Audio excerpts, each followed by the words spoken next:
오늘은 지난 시간에 광합성에 이어서 광합성의 두 번째 시간을 갖겠습니다. 자, 광합성의 기작. 광합성 기작은 엽록체가 햇빛 에너지를 모아서, 즉 탄산가스와 물을 원료로 하여 여러 가지 효소 작용으로 탄수화물을 만드는 것을 말하는데, 이 탄수화물을 만드는 데는 광합성을 두 단계로 나누게 되어 있죠. 첫 번째 단계는 햇빛이 있어야만 이루어지는 광반응, 즉 꼭 햇빛이 있어야만 이루어지는 이런 광반응하고, 또 여기서 광반응에서 다음 단계에 필요한 에너지를 생산하는 단계입니다. 즉 광반응에서는 태양의 에너지가 즉 ATP나 즉 NADPH 같은 조효소에 저장이 되죠. 자, 조효소에서 꼭 하나 좀 알아야 될 것이 뭐냐면, 조효소에서 NADPH라는 것은 여기서는 광합성에서 쓰이는 조효소이며, 자, 호흡에서 쓰는 것은 무엇이죠? NAD가 있죠. 이것은 호흡에서 쓰는 것입니다. 두 번째 단계는 안반응으로서 첫 단계에서 만들어진 에너지를 이용하여, 즉 여기에서 안반응 첫 단계에서 말하는 예입니다. 예를 들어서 광반응 역시는 안반응은 일어날 수가 없다는 거죠. 왜 그러냐면 여기서 ATP하고 NADPH를 받아야 되기 때문에. 그리고 탄산가스를 환원을 시켜서 탄수화물을 합성하는 단계를 안반응이라고 하죠. 그러면 여기에서 나오게 되면 항상 광합성이나에서는 산화반응과 환원반응인데, 이 두 개의 개념을 알고 한번 넘어가겠습니다. 자, 산화반응이라는 것은 어떤 물질이 산소와 결합하는 것을 산화라고 합니다. 그리고 전자를 잃거나 수소를 잃거나, 항상 전자와 수소는 같이 다닙니다. 그렇기 때문에 전자와 수소를 잃거나 또는 산화수가 증가하는 것을 산화반응인데, 예를 들어서 이런 부분 같은 경우는, 자, 철 2가 플러스가 철 3가 플러스로 되는 것은, 자, 여기서는 산화수가 2에서 3으로 되기 때문에 이런 부분을 산화라고 하죠. 그 다음에 환원이라는 것은, 자, 산소하고 어떤 거하고 붙어 있는데 산소가 떨어져서 없어진 거, 그래서 산소가 불순이고, 전자를 얻거나 수소를 얻거나, 이 두 개는 전자와 수소는 항상 같이 다니니까 얻거나, 산화수가 감소할 때를 환원이 나오는데, 예를 들어서 자, Fe 3가에서 Fe 2가로 되는 것은 이것을 갖고 환원이라고 하죠. 환원. 자, 여기서 2입니다. 그러니까 이것은 환원이라고 합니다. 이 부분을 계속 여기서 나오기 때문에 이 부분들은 서로 꼭 이해를 하고 넘어가고 싶죠.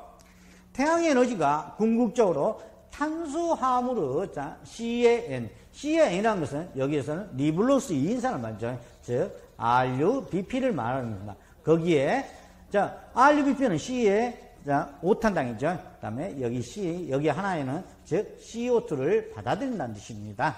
그래서 탄수화물에 저장한다. 첫 번째 광반응은 광합성의 첫 번째 단계죠. 자, 광합성의 첫 번째 단계로서 햇빛이 있을 때에만 엽록체의 그라나 부분에서 진행이 됩니다. 엽록소는 햇빛 에너지를 한 군데로 모으고 4개의 단백질을 순서적으로 작용해서 물 분자를 분해를 하게 됩니다. 물 분자를 햇빛에 의해서 분해를 하기 때문에 이것을 광분해라고 했죠. 자, 분해를 해서 산소가 발생하고, 자, 산소를 발생시키고 NADP, 즉 NADP라는 것은, 이것은 광합성에 있는 조효소라겠죠.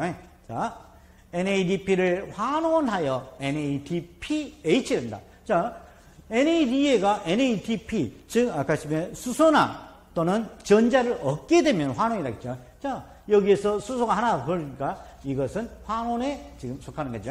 만들고 ATP를 생산한다. 따라서 태양 에너지는 광반응을 거치면서 NADPH와 ATP의 햇빛 에너지가 저장이 되는 것이죠. 식물은 탄수화물을 합성한다. 즉 안반응을 이야기합니다. 필요한 에너지를 광반응해서 ATP 형태로 만들어낸다. 자, 여기는 지금 광합성과 광반응과 이제 명반응에 대한, 암반응에 대한 것을 태양 에너지가 궁극적으로 어떻게 하느냐. 즉, 탄수화물을 만들 때 CnA 플러스 1에 저장한다는 것인데, 이것을 한번 설명해 드리겠습니다. 자, 명반응은 이제 광반응과 같은 겁니다. 자, 광반응. 광반응에서 보면은, 자, 엽록소에 햇빛이 이렇게 들어오게 됩니다. 햇빛이 들어오게 되면 여기서 물 분자를 광분해한다 했잖아요. 빛에 의해서 물을 분해하게 된다면, 자, 어떤 형식으로 되냐면, 자, 두 개가 H 플러스잖아요. 두 개의 H 플러스에, 자, 산소가 여기서, 산소는 2분의 1이 됩니다. 그리고 여기에서 두 개의 전자가 나오고, 전자와 수소는 항상 같이 다닙니다. 그래서 네 개의 단백질을 걸치면서 ATP와, 즉, 여기에서 NADPH가 나옵니다. 지금 여기에 있는 H는 지금 물 분자에서 나온 지금 여기에 있는 수소의 H가 이쪽으로 같이 붙게 됩니다. 물론 전자도 같이 들어오겠죠.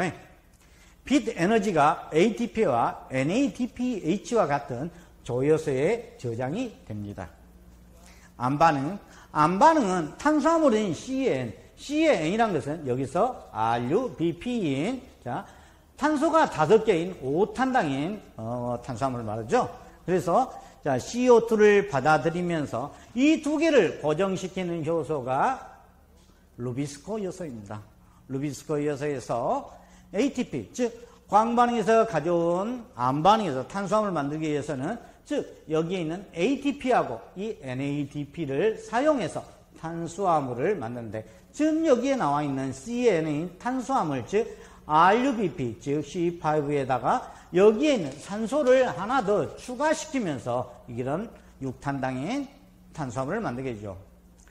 ATP와 NADP, NH를 이용하여 탄수화물, 즉 탄소 숫자를 하나 더 증가시키는 합성인데, 자, 여기 맞죠? C에 5개에서 저기에 나오는, 자, CO2를 하나 흡수하면서 C를 하나 더 증가시켰죠. 그 다음에 전자 전달계. 광반응에서 약 250개의 엽록소가 태양의 에너지를 한 곳으로 모아서 물 분자를 분해해서, 자, 물 분자를 분해해서 광분해. 광분은 어디에 있을까요? 광반응에서 있었죠. 광분해하여 이때 물 분자가 분해되어 산소가 나오게 됐죠. 산소가 나오게 되고 방출된 전자와 수소는 항상 함께 다니는 것입니다. 여러 물질을 최종적으로 NADP에 전달하게 되죠. 즉 이것을 이쪽에다 전달한다는 것입니다. 즉 수소와 전자를 전달하게 되는데, 어떤 물질이 전자를 받아들이면 어떤 것이죠? 환원이죠. 자, 그래서 이러한 광합성을 환원 반응이라고 하죠. 환원됐다고 한다.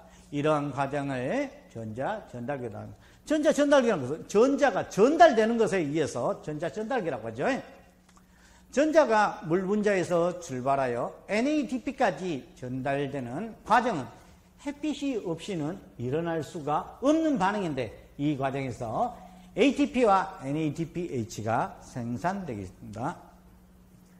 전자 전달기에는, 자, 어떤 Q와 X와 같은 것도 있지만, 여기 효소군에는 플라스토시아닌, 또 시토크롬, 페레독신 같은 게 있는데, 전자는데, 지금 여기에 페레독신 같은 것은 광합성에서 전자를 전달하고, 시토크롬 같은 경우는, 자, 광합성이나, 아니, 엽록체죠. 죄송합니다. 지금 이 페레독신 같은 건, 여기서 엽록체, 그 다음에 이 시토크롬이라는, 즉, 광합성이나, 아니, 엽록체나,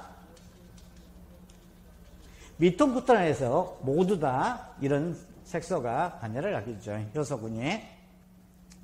자, 첫 번째 그림을 보면, 자, 지금까지 있는 내용을 그림으로 표현하면, 자, 햇빛에, 자, 이런 엽록소가 있습니다. 햇빛이 들어와서 물을 이제 광분해죠. 물을 광분하면 두 개의 수소와, 즉, 산소는 아닌데, 여기에서 전자가 나오게 되죠.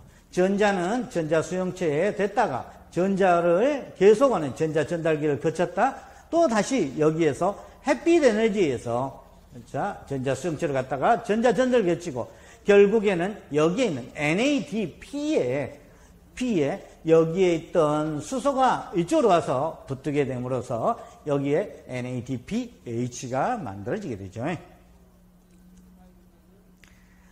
광합성을 한 가지로 여기서 설명을 하자면, 자, 광반응에서 물이 광분해돼서 지금 여기에서 산소가 나오게 되죠.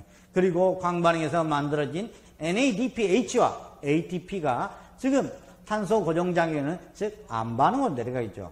자, CO2가 내려오면서 켈빈 사이클을 돌면서 여기에 있는 수소와 ATP를 받으면서 결국 이 CO2가 수소를 받아들인다는 것은 어떤 거죠? 전자나 수소를 받아들인다는 것은 환원이다. 그렇죠?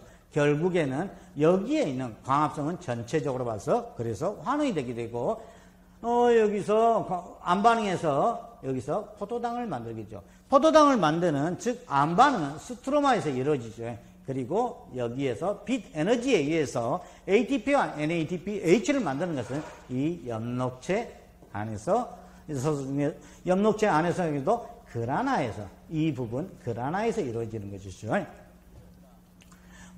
광반응에서 빛 에너지를 ATP와 NADPH 화학 에너지로 전환하여 탄소를 고정하는 이런 탄소를 잡아들인 것을 고정한다죠.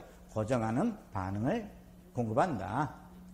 탄소 고정작용에는 자 광반응에서 공급된 ATP와 NADPH로 CO2를 환원. 자, CO2를 환원하는 것은 여기에 있는 수소가 붙으면서 환원하여 포도당을 합성한다는 것이죠. 다음에 넘어가겠습니다. 암반응이라는 것은 빛이 꼭 없다는 것이 아니라 어둠에서만 있다는 것은 아닙니다. 암반응은 실제로 CO2를 이용하여 CO2를 이용하여 탄수화물을 합성하는 과정인데 엽록체 내에서 엽록소가 없는 스트로마죠. 스트로마에서 햇빛이 없어도 반응이 일어날 수 있기 때문에 암반응이라고 합니다. 암반응이 한밤중에만 일어난다는 것은 아니죠. 자, 광반응에서 만들어진 ATP와 NADP가 있을 경우에만 가능하기 때문에 광합성은 두 번째 단계라고 합니다. 암반응에서 탄수화물을 합성하는 과정에서 자 CO2를 환원한 게 뭐 있죠? 자 아까쯤에 수소죠. 수소 환원시키면서 다른 기존의 탄수화물 속에 집어넣어 자 탄소 숫자를 암반응은 탄소 숫자를 하나 더 증가시키는 것으로 시작된다. 이때 CO2 분자는 NADHP 자 NADPH로부터 수소 이온을 받아들였기 때문에 환원된다. CO2를 환원시키는 힘은 자 NADPH 강한 환원형 때문이겠습니다.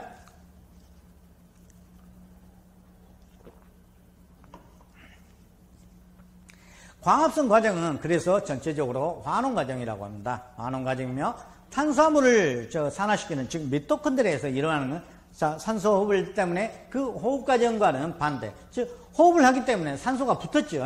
그러니까 이것은 산화작용이라고 합니다. 호흡은 산화작용이라고 한다요.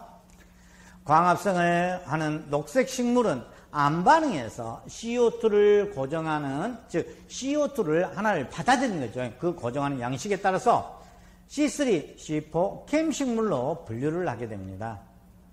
C3 식물은 C5인 RUBP죠. 여기가 RUBP에 CO2를 하나 더 고정시킴으로써 즉 원래는 C6인 화합물을 만들어야 했는데 앞에 두 분자이기 때문에 두 분자의 C3 식물을 만드는 겁니다. 결국은 여기에 있는 탄소 숫자는 6개 같습니다. 즉 5탄당인 RUBP에다가 CO2가 있어 두 분자의 C3 식물을 C3를 만들기 때문에 결국은 6개의 탄소가 맞게 됩니다. 그 다음에 C4와 캠식물 같은 경우는 C4와 캠식물 같은 경우는 첫 번째 산물이 C4라는 거죠. C3 식물분의 C3 식물은 여기서는 PEP라고 하거든요. PEP에 CO2를 해서 C4인 화합물을 만드는데 C4인 화합물이 옥살아세트산입니다. 옥살아세트산. 여기에서는 3개의 C가 하나의 CO2를 받아들이면서 결국 4개짜리 첫 산물이 4개짜리 C4를 만들게 됩니다. C3 식물군. 녹조류를 포함하여 지구상의 대부분의 녹색 식물은 C3 식물군에 속합니다. C3 식물군은 공기 중에 있는 CO2를 5탄당인, 즉 탄소를 5개 가진, 즉 이 RUBP가 고정하게 됐죠. 즉 잡아들인 거죠. 고정하여 이때 관계하는 요소는 루비스코 요소다. 결국 여기서 보면 여기에 있는 RUBP, C5에서 CO2를 고정하는 때 여기에서 관계되는 효소는 루비스코라는 이야기죠. RUBP, 즉 탄소, 저기가 지금 5탄당으로 했죠. 탄소를 5개 가지는 RUBP는 CO2 분자를 하나 흡수하게 되죠. 흡수하여 탄소가 6개로 증가하지만 곧 둘로 나눠져서, 즉 둘로 나눠지는 것은 2개의 C3를 만든다는 거죠. 갈라져서 3개의 탄소를 가진 PGA 두 분자를 생산하게 됩니다.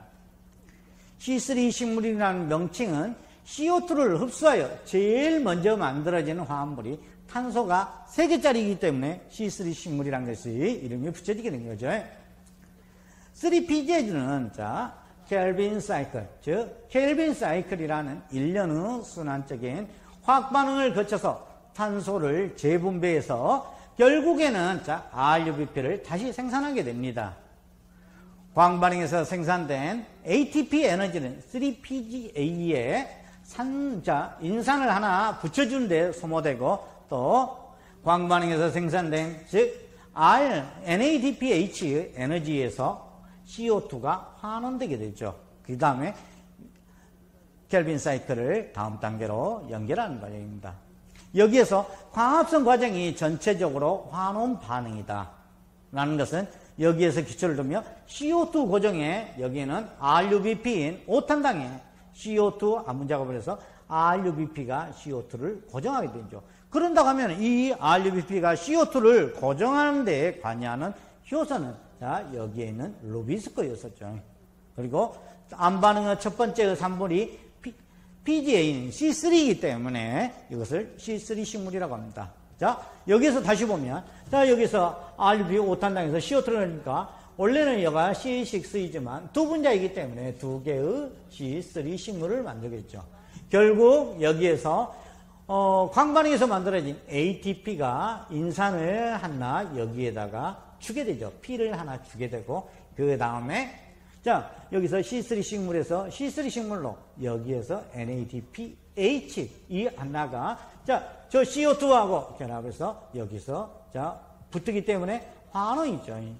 얻었기 때문에 결국은 이렇게 돌아서 여기를 긍정해서 결국은 여기에서 RUBP로 다시 재생산을 하게 됩니다. 그래서 또 밖에서부터 CO2를 다시 가까우고 결국 계속 켈빈 사이클이 돌면서 탄수화물을 만들게 되죠. C4 식물. C4 식물이란 것은 어떤 거냐? 첫 번째 산물이 탄소가 4개짜리인 C4라는 것입니다. 그런데 이 C4 식물은 다른 것과 달리 이 유관석조 세포가 특히 발달하게 된 건데, C4 식물군에 속하는 식물들은 대부분이 단자엽 식물이라는 거, 열대성 초본이라고 할 수 있는 단자엽 식물이거든요. 사탕수수, 옥수수, 수수 이런 광합성 속도가 굉장히 빠르고 또 광화호흡을 적게 하여 광합성 효율이 C3 식물보다 훨씬 더 높게 됩니다. 유관석초 내에 CO2가 농도가 높아지고 O2 농도가 상대적으로 낮아서 광호흡을 담당하는 효소인 여기서는 광합성하고 똑같은 그 암반응에서 똑같은 루비스코 효소가 여기를 담당하게 되는데 이 루비스코 요소가 둔화되게 됩니다. 몇몇 식물의 경우에는 탄소를 3개 가진 이 PEP가 CO2를 또 고정해서 4개의 탄소, 이 여기 있는 PEP가 C3이지 않습니까? C3에서 CO2를 고정하기 때문에 C가 4개가 되죠. 그래서 4개의 탄소를 가진 옥산 아세티, 옥살아세틱인 OAA를 주로 염육세포에서 만들게 됩니다. C4 식물이란 광합성이에 처음 만들어진 화합물이 탄소를 4개 가진 것이기 때문에 OAA가 만들어지고 그 다음에 바로 그 염육세포에서 말산 엑시드로 바뀌면서 결국 여기에서 여기까지 이 염육세포에는 그라나가 있는 작은 염록체에서 이 PP하고 CO2하고 여기에 이것을 고정하는 효소는 PP 카르복실라제입니다. 그래서 첫 번째 만드는 것이 이건 옥살아세틱이고 그럼 바로 말산 엑시드로 바뀌어 있는데 지금 여기에 있는 염육세포 염육세포에는 C4가 여기서 만들어지기 때문에 C4 경로를 통해서 CO2를 고정하게 되죠. 그러다만 C4 식물에는 유관속초 이 세포가 특히 발달하게 되는데 여기에는 그라나가 없는 염록체다. 그라나가 없는 염록체다. 그래서 여기에서 세포와 세포 사이의 원형질을 해서 연락을 할 수 있는데 이 부분이 원형질 연락사다. 염육세포에서 들어온 말산은 유관속 세포에 들어오자마자 피리빅 엑시드하고 CO2로 분리를 하게 됩니다. 그래서 이 CO2는 다시 여기에 있는 RUBP가 다시 고정을 해서 2개의 PJ를 만들죠. 결국 이 부분은 C3 경로로 해서 CO2를 고정을 하게 되겠죠. 그래서 여기에서 이것이 나누어지면서 계속 CO2가 들어오기 때문에 CO2가 들어오기 때문에 어딘가 여기에 O2 농도가 상대적으로 낮아지고 CO2 농도가 계속 받아들이기 때문에 CO2가 높아지기 때문에 여기에서 O2에 의한 광호흡이 그만큼 줄어들기 때문에 C3에 비해서 C4 식물의 광합성 속도나 효율이 아주 높다는 것으로 이렇게 나오게 됩니다. 네 번째, C4 식물은 유관속 세포가 특히 발달해 있는 것이 특징인데 이 세포 내에 크기가 큰 염록체, 유관속 세포는 크기가 큰 염록체는 있지만 저기에서 보면 그라나가 없잖아요. 그라나가 거의 없다. 반면에 염육세포, 저쪽 C4 경로를 가진 염육세포에는 그라나가 있는 염록체가 있어서 광합성이 서로 다르다는 것을 알 수 있겠죠. 즉 염육세포에서는 PP가 CO2를 고정하여 옥살아세트산을 만들고 옥살아세트산은 말산으로 바뀌면서 결국 C4 경로를 거치게 됩니다. 생산된 말릭 엑시드. 지금 생산된 말릭 엑시드 어디가 있죠? 지금 이건 염육세포가 있습니다. 지금 이 염육세포에서 원형질 연락사, 즉 세포와 세포 사이를 이동하고 연락하는 데는 원형질 연락사를 통해서 해야 되죠. 인접되어 있는 유관속초 세포로 이동을 하게 됩니다. 그래서 이곳에서 아까쯤에 CO2가 여기서 다시 방출하게 되죠. 말릭 엑시드가 분해되면서 방출해서 RUBP가 CO2를 흡수하여 3PJ, 즉 C3 경로를 다시 거치게 됩니다. C4 식물군의 경우에는 염육세포에서는 고유한 C4 경로를 거치고 또 그래서 여기서 CO2를 고정하고 유관속 세포에서는 C3 식물군과 동일한 방법으로 CO2를 다시 고정을 하게 되죠. C4 식물군의 입에는 총 단백질을 10 내지 15%가량의 위의 반응을 촉진시키는 효소인 PP 카르복실라제다. PP 카르복실라제는 PP가 CO2를 고정하는데 효소이죠. C4 식물군은 광도가 높고, 즉, C4 식물이 어떤 거 있죠? 옥수수나 수수, 그런 거 있죠. C4 식물군은 광도가 높고, 즉, 비스세기가 세다는 것이죠. 광도가 높고, 기온이 30 내지 35도로 높을 때, 즉, 열대지방 기후 조건이겠죠. 그때 C3 식물군보다 광합성을 더 빨리 해서 그 물량을 생산이 아주 높다는 이야기입니다.